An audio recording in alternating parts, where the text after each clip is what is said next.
और सबसे पहले बात जीएसटी रिफॉर्म्स की।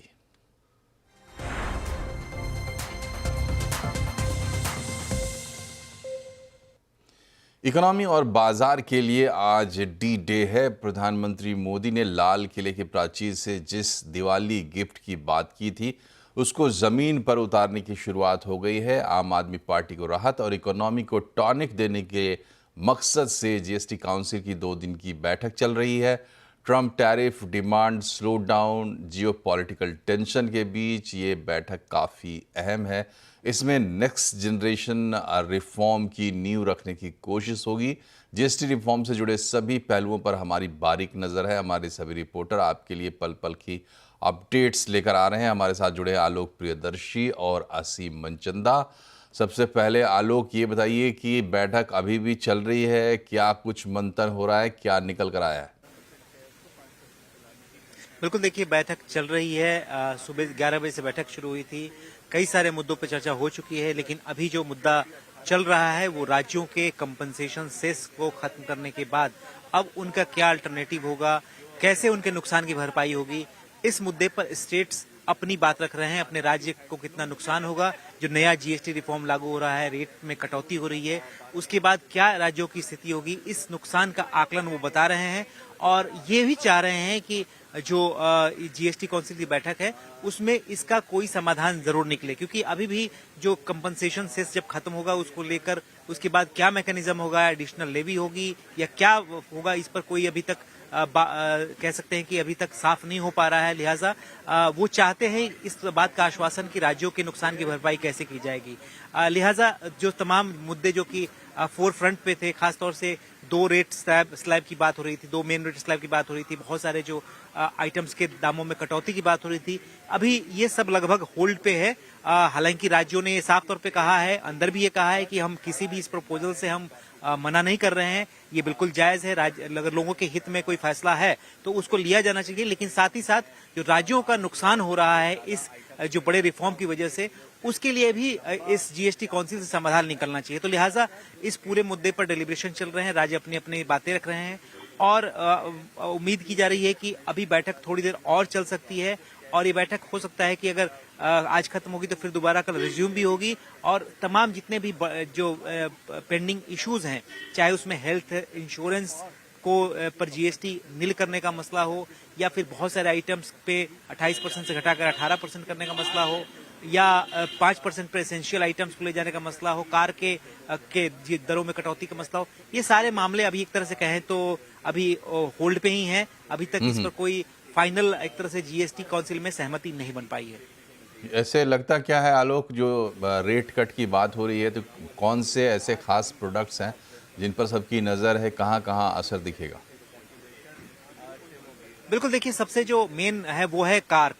जो छोटी कारें हैं, खासतौर से जो 1200 सीसी की पेट्रोल कारें और 1500 सीसी तक की डीजल कारें, वहां पर जो उन पर जीएसटी की दर है 28% प्लस 3% जो सेस लगता था वो घटकर सीधे 18% पे आने वाली है। तो लिहाजा उसमें काफी ज्यादा एक तरह से उम्मीद की जा रही है कि कटौती की। दूसरा जो है व्हाइट गुड्स कंज्यूमर इलेक्ट्रॉनिक्स, वो भी 28% की दरों पर है, उसको भी घटकर 18% आना है एज प्रपोजल। सीमेंट जो 28% में है उसको भी घटकर 18% अकॉर्डिंग टू प्रपोजल आना है। तो ये सारे इंपॉर्टेंट इश्यूज हैं जिन पे जीएसटी दरों में कटौती की जानी थी। और सबसे इंपॉर्टेंट हेल्थ और लाइफ इंश्योरेंस का जो प्रीमियम है जिस पर जीएसटी अभी हम 18% चुकाते हैं, उसको नील करने का जो प्रपोजल था उस पर चर्चा काफी हो चुकी है, लेकिन अभी तक उसमें जो हमारे सूत्र बता रहे हैं कि कोई फाइनल एक तरह से कहें जीएसटी काउंसिल की मुहर नहीं लग पाई है। असीम, ये बताइए कि एग्रीकल्चर सेक्टर में क्या उम्मीदें लगाई जा रही हैं इस बार? देखिए, वैसे तो बहुत सारे सेक्टर्स को राहत मिलने की बात कह रहे हैं, जैसे अभी मेरे सहयोगी आलोक बता रहे थे, लेकिन इस बार फार्मर्स के लिए भी बहुत बड़ा जीएसटी के अंदर रिलीफ मिल सकता है। खासतौर पर कि सबसे पहले तो ये बता दूं कि ट्रैक्टर, उनके ऊपर 12% के आसपास जीएसटी लगता है। ट्रैक्टर का 5% जीएसटी के स्लैब में लाया जा सकता है। ट्रैक्टर के साथ साथ ट्रैक्टर के पार्ट्स, ट्रैक्टर के टायर, ट्यूब्स, वो भी सब किसानों के लिए सस्ते होंगे। फर्टिलाइजर्स के ऊपर कई तरह के फर्टिलाइजर्स जिनके ऊपर की 12% के स्लैब में आते हैं, उनको घटा करके 5% में करने का प्रस्ताव है, तो वहां पर भी किसानों को थोड़ी सी राहत मिलेगी। इसके साथ साथ इरिगेशन को बढ़ावा देने के लिए जितने भी माइक्रो इरिगेशन के स्प्रिंकलर्स आते हैं, नोजल्स आती है, उनके ऊपर भी जीएसटी 18% से घटा करके सीधे सीधे 5% करने का प्रस्ताव है। बायोस्टिमुलस के ऊपर भी जीएसटी घटाने का प्रस्ताव काउंसिल के सामने रखा गया। अभी डेलिब्रेशंस चल रही हैं, कल तक कोई हम बड़ी अनाउंसमेंट्स आते हुए देख सकते हैं। ये भी बता दो कि जो किसान है उनको भी इनको इनपुट टैक्स क्रेडिट नहीं मिलता है, तो सीधे सीधे बात है, अगर यहाँ पर उनको यहाँ दाम उनके लिए कम होते हैं तो उनकी लागत काफी कम होगी, जिससे कि उनकी कमाई भी बढ़ सकेगी। बहुत बहुत शुक्रिया आपका असीम और आलोक, आपका भी बहुत बहुत शुक्रिया। तो जीएसटी के हर अपडेट के लिए देखते रहिए सीएनबीसी आवाज़। हम जैसे ही कोई खबर निकलेगी आप तक पहुंचाएंगे। और जीएसटी रिफॉर्म से आम लोगों को कितना फ़ायदा होगा, क्या फ़ायदा होगा, क्योंकि एंटी प्रॉफिटियरिंग क्लाउज तो ख़त्म हो चुका है, और राज्य से लेकर केंद्र सरकार की कमाई पर इसका क्या असर पड़ेगा, इन तमाम बातों पर बड़ी चर्चा होगी आज शाम 7:57 पर आवाज़ अड्डा में। और कैबिनेट क्रिटिकल मिनरल्स पर एक बड़ा फैसला ले सकता है। सूत्रों के मुताबिक सरकार क्रिटिकल मिनरल्स की रिसाइकलिंग को बढ़ावा देने के लिए इंसेंटिव स्कीम का ऐलान कर सकती है। बाकी इसके क्या डिटेल्स होंगे बता रहे हैं लक्ष्मण रॉय।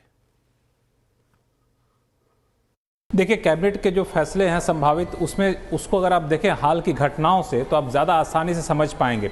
दरअसल चीन ने जिस तरीके से रेयर अर्थ मिनरल के एक्सपोर्ट पर शिकंजा कस दिया था, तो हमारे यहाँ ऑटो कंपनियाँ हों, मोबाइल बनाने वाली कंपनियाँ हों, स्पीकर बनाने वाली कंपनियाँ हों, उन सबको बड़ी दिक्कत हो गई थी, क्योंकि रेयर अर्थ मिनरल जो है वो मिलना मुश्किल हो गया था। तो अब सरकार जो है रेयर अर्थ मिनरल के लिए एक खास इंसेंटिव स्कीम ला रही है। इसके तहत जो भी ऐसे क्रिटिकल मिनरल का इस्तेमाल अभी अलग अलग प्रोडक्ट में किया जा रहा है, प्रोडक्ट जब खराब हो जाएगा तो उस मिनरल को रिसाइकिल किया जा सके।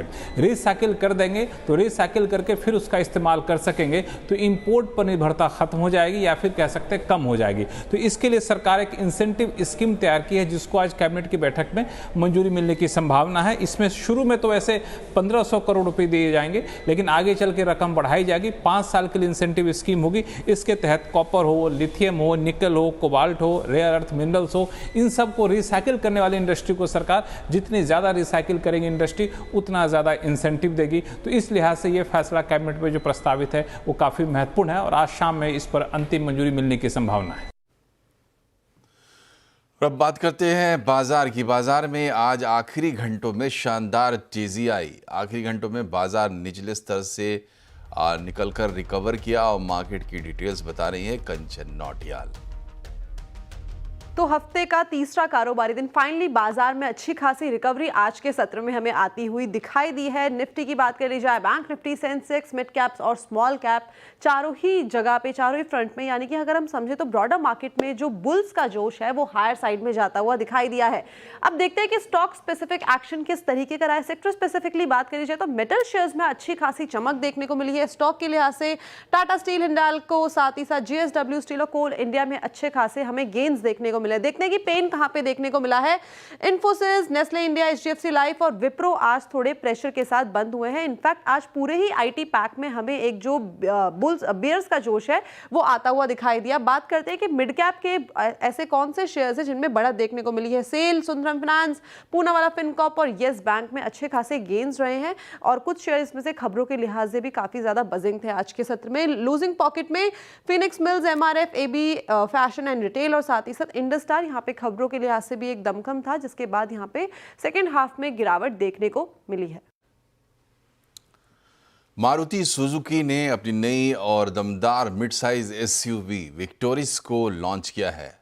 इस एसयूवी को ब्रेजा और ग्रैंड विटारा के बीच में प्लेस किया जा रहा है। 5 स्टार रेटिंग वाली ये एसयूवी तमाम लेटेस्ट फीचर्स से लैस है, और इसका मुकाबला Hyundai Creta, Tata Nixon, Kia Seltos, Volkswagen Tiguan जैसी कारों से होगा। कैसी है मारुति की विक्टोरियस, बता रही हैं दीपाली राणा।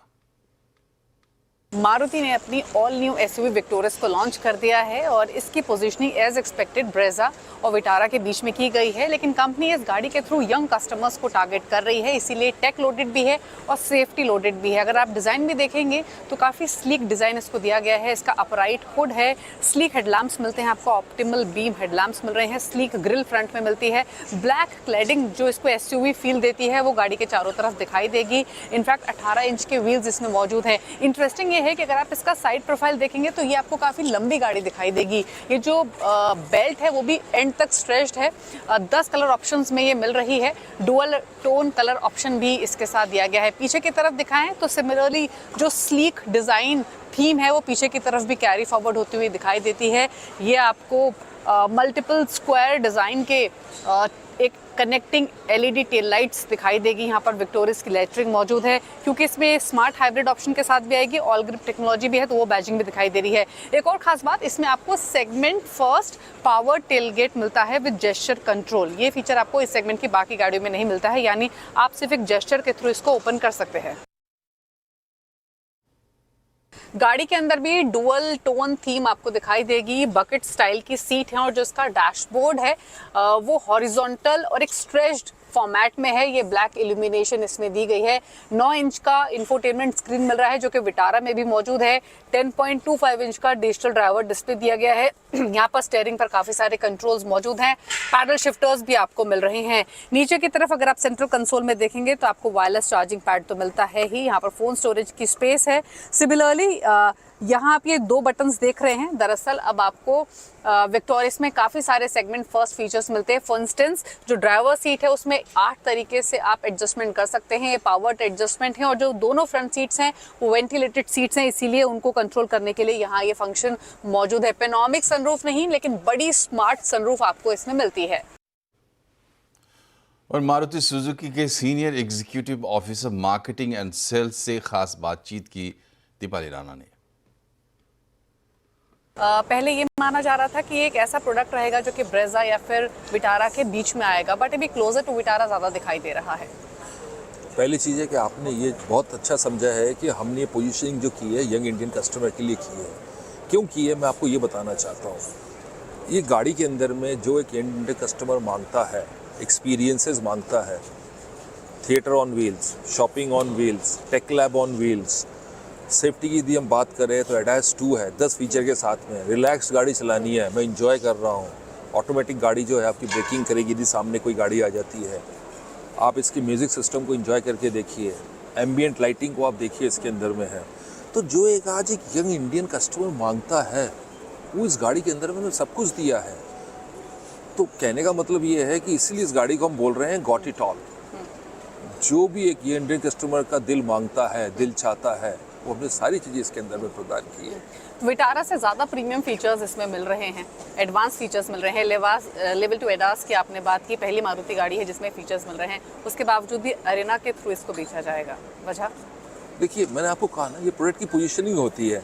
जिस कस्टमर को हमने टारगेट करके किया है, हमें लगता है कि उस कस्टमर को हमको ये सारी फीचर्स प्रदान करनी चाहिए। हमने टेलगेट भी दिया है, वो जेस्चर टेलगेट दिया है, अपने आप खुल जाता है। क्योंकि जो ये यंग कस्टमर है उसको थोड़ा एक्सपीरियंसेस चाहिए। ओके।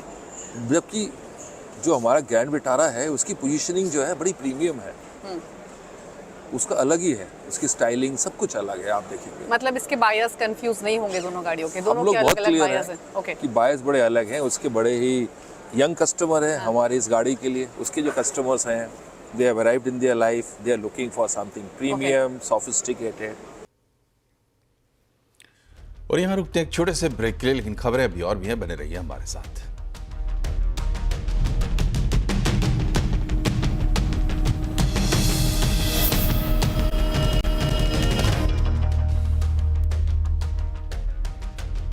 ब्रेक के बाद एक बार फिर से आपका स्वागत है। दिल्ली में लगातार बारिश हो रही है, यमुना नदी का जल स्तर बढ़ता जा रहा है और यमुना नदी खतरे के निशान के 2 मीटर ऊपर बह रही है। इससे दिल्ली में बाढ़ का खतरा बढ़ गया है।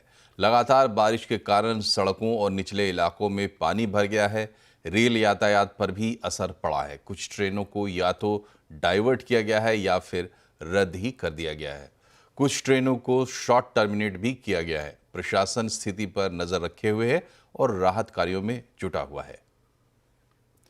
दिल्ली में यमुना के क्या हालात हैं, यमुना हनुमान मंदिर से बता रही हैं संवाददाता प्रियंका। दिल्ली में यमुना का जल स्तर 207 मीटर हो गया है, यानी कि इस सीजन का हाईएस्ट। और क्या तस्वीरें हैं यमुना की, मैं वो आपको दिखा दूं। सबसे पहले तो ये यमुना आप देख रहे हैं मेरे पीछे, अपने पूरे वेग में उफान में बहती हुई यमुना। और यमुना घाट पर इस वक्त मेरी मौजूदगी है। यमुना घाट का ये हनुमान मंदिर, जिसकी तस्वीरें अब मैं आपको दिखाती हूँ। देखिए, जहाँ मैं खड़ी हूँ आप देख रहे हैं कि मेरे घुटने से काफ़ी ऊपर पानी है, और ये मैं सीढ़ी पर हूँ। मैं और नीचे जाऊँ एक कदम तो मैं और नीचे हो जाऊंगी, और ये पूरा पानी जो है यहाँ भर गया है। ये गेट की तस्वीरें मैं आपको दिखा रही हूँ। अब जरा मंदिर का हाल देखिए। मंदिर को फिलहाल 2 लकड़ियों की मदद से यहाँ पर बंद कर दिया गया है, क्योंकि मंदिर आधे से ज़्यादा जलमग्न हो गया है। हनुमान जी की मूर्ति आपको यहाँ नज़र आ रही है, जो आधे से ज़्यादा पानी में फिलहाल जो डूबी हुई नज़र आ रही है। उसके बगल में भी एक मंदिर है, लेकिन वो पूरी तरीके से डूब गया है। यहाँ शिव जी का मंदिर है, जिसका गेट आधे से ज़्यादा पानी की वजह से भरा हुआ नज़र आ रहा है, और ऐसे में फ़िलहाल मंदिर को बंद कर दिया गया है। मंदिर के बाहर की तस्वीर जब आप देखेंगे, थोड़ा कंपाउंड से बाहर की तस्वीर, तो एक छोटा मंदिर जो शुरुआत में दिया जलाने के लिए लोग पीपल के नीचे इस्तेमाल करते हैं, वो जो आपको पूरा पानी में फ़िलहाल डूबा हुआ नज़र आ रहा है। और ये तस्वीरें ठीक यमुना घाट की है, जहां पर ये पानी का स्तर बढ़ा है, और उसके बाद मंदिर भी जलमग्न होता हुआ यहाँ दिख रहा है। दिल्ली सरकार में मंत्री प्रवेश वर्मा ने कहा है कि घबराने की जरूरत नहीं है। सरकार हालात पर नजर रखे हुए है और पूरी तैयारी के साथ स्थिति को संभाल रही है। उन्होंने दावा किया कि दिल्ली में फिलहाल बाढ़ जैसी कोई स्थिति नहीं है और हालात पूरी तरह नियंत्रण में है। बाढ़ एवं सिंचाई मंत्री प्रवेश वर्मा इस वक्त हमारे साथ मौजूद है। सर, दिल्ली में फिलहाल बाढ़ की क्या स्थिति बनी हुई है? क्या ये कहना होगा कि दिल्ली में बाढ़ आ रही है या केवल फ्लड प्लेन तक ही रह जाएगी? दिल्ली में बिल्कुल बाढ़ नहीं आएगी। दिल्ली में कोई बाढ़ की स्थिति ऐसी नहीं है और ना ही बाढ़ आएगी। सारी स्थिति बिल्कुल हमारे नियंत्रण में है और सारे अधिकारी यहाँ पे 24 घंटे अपनी निगरानी में हैं। हमारे डीएम, सारा पूरा दिल्ली सरकार का प्रशासन पूरा एक सारी बातों पर अपनी नज़र है। तो बिल्कुल किसी को लोग सर प्रभावित होंगे जो निचले इलाकों में हैं, और सरकार की उनके लिए क्या तैयारियां हैं? पूरी तैयारियां हैं। हमने स्कूलों में और हमने टेंट लगाए हैं। वहाँ पर हमारी पूरी उनके खाने की, शौचालय की, दवाई की, हर चीज़ की उनकी व्यवस्था है। तो जितने लोग भी यहाँ पे यमुना के ऊपर में रहते थे झुग्गियाँ डालकर, उन सबको हटाया गया है और एकदम सारे सुरक्षित हैं। पंजाब में भी आसमान से बरसी आफत ने ज़मीन पर तबाही मचाई है। खेत खलिहान पानी में डूब गए हैं। सड़कों और पुलों पर नामो निशान तक मिट गया है। हज़ारों लोग बेघर हुए हैं और मदद का इंतज़ार कर रहे हैं। गुरदासपुर से लेकर मोहाली तक बाढ़ का ऐसा मंजर है जिसने पूरे पंजाब को आपदा की चपेट में ला दिया है।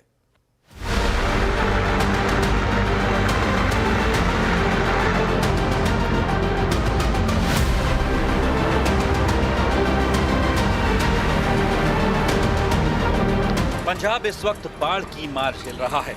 हालात इतने खराब हो चुके हैं कि राज्य की मान सरकार ने पूरे राज्य को आपदा प्रभावित घोषित कर दिया है। आसमानी आफत ने पंजाब के गांव-गांव, शहर-शहर डुबो दिए। आसमान से बरस रही आफत ने नदियों को उफान पर ला दिया है।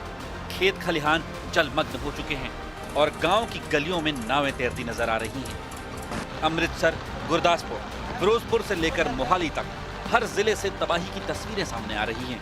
गुरदासपुर का डेरा बाबा नानक, जहां से पाकिस्तान जाने वाला करतारपुर कॉरिडोर शुरू होता है, ये सिर्फ आस्था का नहीं बल्कि लोगों के रिश्तों का भी प्रतीक है। मगर बाढ़ के हालात ने इस पवित्र रास्ते को भी प्रभावित कर दिया है। टूटी सड़कें और पानी से घिरे गांव इस बात की गवाही दे रहे हैं कि पंजाब पर इस बार आपदा कितनी भारी पड़ी है। प्रशासन और पुलिस की टीमें राहत बचाव में जुटी हैं। लोगों को पानी से दूर और सुरक्षित इलाकों में जाने की सलाह दी जा रही है।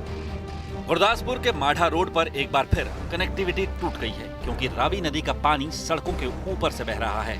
हजारों लोग बेघर हो गए हैं। कई गांव पूरी तरह से पानी में डूब चुके हैं। प्रशासन और पुलिस की टीमें दिन रात जुटी हुई हैं। लोगों को पानी से दूर रहने की सलाह दी जा रही है। सबसे वर्स्टली अगर कुछ इफेक्ट हुआ है तो वो यही इलाका है। यहाँ लोग अपने घरों में पूरी तरीके से कैद हैं, वो बाहर नहीं निकल पा रहे हैं। गुरदासपुर के अलावा अमृतसर, फिरोजपुर, मोहाली, हर जिले से तबाही की तस्वीरें सामने आ रही हैं। अमृतसर के गांव में हजारों लोग बेघर हो चुके हैं। मोहाली के डेरा बस्ती इलाके में घग्गर नदी उफान पर है। मुबारकपुर का पुल पानी में डूबा हुआ है और सड़कें कट चुकी हैं। पंजाब में बाढ़ की भयावहता को देखते हुए राज्य सरकार ने सभी स्कूलों को 7 सितंबर तक बंद कर दिया है। केंद्रीय मंत्री शिवराज सिंह चौहान पंजाब के दौरे पर जा रहे हैं, जहां वो किसानों के साथ साथ आम जनता की मुसीबतें कम करने की रणनीति पर भी चर्चा करेंगे। हिमाचल सरकार ने भी डिजास्टर मैनेजमेंट एक्ट के तहत पूरे हिमाचल को आपदाग्रस्त घोषित कर दिया है। मंडी से लेकर मनाली और शिमला से लेकर कुल्लू तक पूरा प्रदेश हर तरफ से कुदरत की मार झेल रहा है।